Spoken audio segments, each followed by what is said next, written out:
Welcome to this video on the data availability layer. Last time we set up a node and a baker on QuebecNet, and this time we're going to add in a DAL node to the setup, and it's not going to take us very long at all. We actually installed the DAL node last time. We didn't do anything with it. DAL stands for Data Availability Layer, and the idea of it is to allow Tezos clients and users to publish data outside of the layer 1. You don't need to understand that to follow this video. All we're going to do here is configure the DAL node and get it working with the baker that we had last time. So just a quick look around. We had a server called Terry, and Terry has been faithfully running the Octez software. It's still running there. We've got the baker running, Quebec baker, the accuser, and also the node. Still running from last time. So before we get into that, let's have a look at DAL at high level. As I say, we're just going to cover what you need to know. If you need any more details, there's links below the video. DAL's been tested extensively today on GhostNet. It will work on QuebecNet, where we have this baker. You can also run DAL on mainnet, but not many people are doing that at the moment, and it's not mandatory to do so.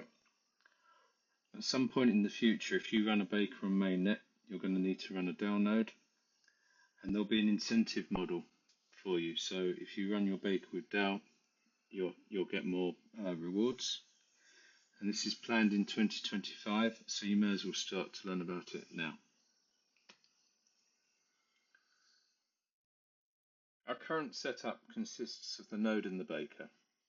The DAL node slots in between the baker and the node, and you can run the DAL node in two different ways. First of all, you can run it in bootstrap mode. So a boot node allows other DAL nodes to join the network. The DAL has its own P2P network, and it uses that to exchange information. It's unlikely you'll ever want to run a bootstrap node though, because other providers do that. The Tezos Foundation runs two DAL boot nodes on GhostNet and two DAL boot nodes on mainnet, and there'll be other providers in the future. So it's unlikely you'll need to do that as a standard user.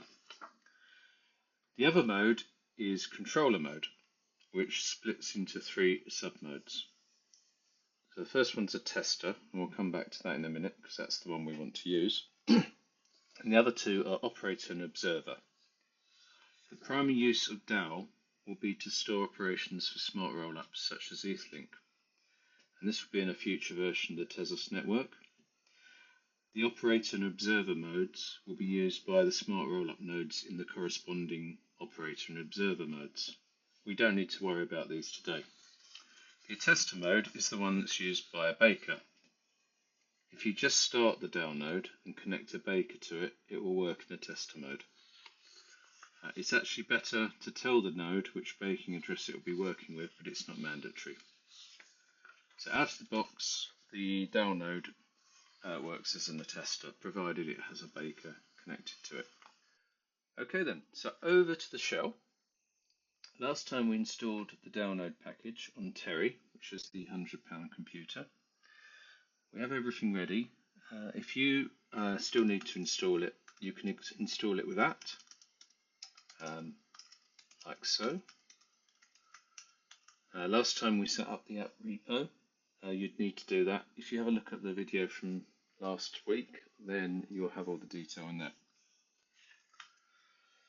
First of all though, we need to configure the DAL node, and the DAL node needs to connect to the layer 1 node. We're running everything on the same machine today, which makes life a lot easier. To configure the software, we need to be the Tezos user. We also need to know the baker wallet address. Although I've got it on the screen in the Block Explorer there, I will get it out of the wallet here. So that's the address. And to configure the DAL node is very simple, very similar to configuring the layer 1 node. So Octez DAL node, config init, we then give the endpoint of the layer 1 node, which is running on the same machine. In fact, I'm pretty sure you don't even need to specify that, but we will anyway for completeness. And then we'll tell the DAL node that it's an attester, and it's going to attest for the baking address. That seemed to have worked. Let's have a quick look at the config. So similar to the layer 1 node, it outputs a JSON file. And there you are, you can see we've got the attester there, and a very limited set of config to get the DAL node going. And also an important thing, last time you'll recall we set up the node to allow all RPC from the local machine. That's quite essential here because the DAL node will be allowed to do everything it needs. Dropping back to the root shell, I can now set the DAL node to run at boot with system control. And I'm going to start it.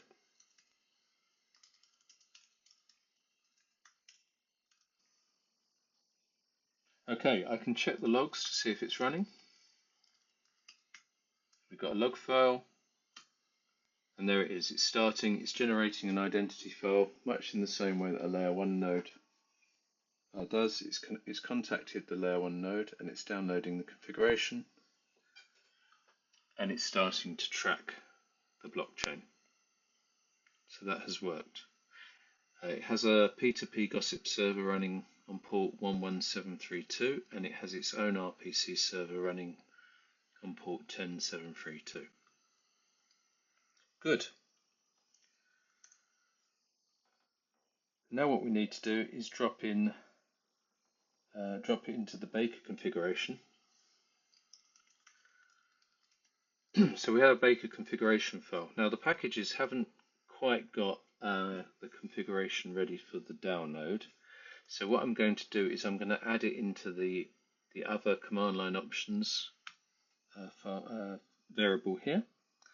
And so I'm going to do -- DAL node, and I'm running the DAL node on the same machine, so I'm just going to give it the URL and the RPC port of the DAL node. Now in future versions of the packages, what you'll be able to do is just type this,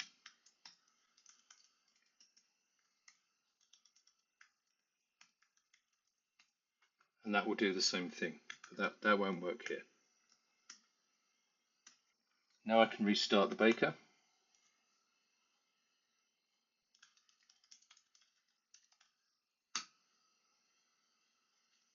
And let's just see if that's restarted.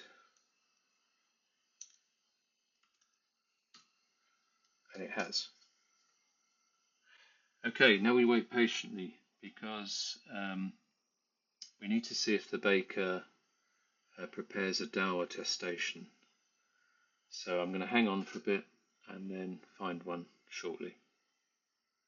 So we come back after a little while, and you can see we have attached a DAL attestation for level 503378.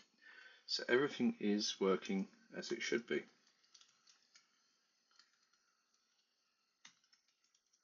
And just there is the full entry. Okay, so we've successfully attached our Baker to the DAL node. The DAL node is successfully using the node. And that's kind of all there is to it. There are a few other things to consider though. If you're on a NATed network, you'll benefit by opening your DAL port up and doing a port mapping for the health of the DAL P2P network. I won't cover that here. Also, another thing to consider is the DAL protocol records the IP address of the DAL node. So you might want to use a different machine for your node to your DAL node if you're worried about that. Someone could use that IP address perhaps to DOS and take your Baker and node off the network. But these are two more advanced things. I'm not going to cover them here. I hope that was useful. In my next video, I'm going to take this DAL node out again, and I'm going to add a ledger to the baking setup and show you how to use the wallet on it to bake. And I'm going to do that with a remote signer and without a remote signer. So that'll be next time. So I wish you a good night.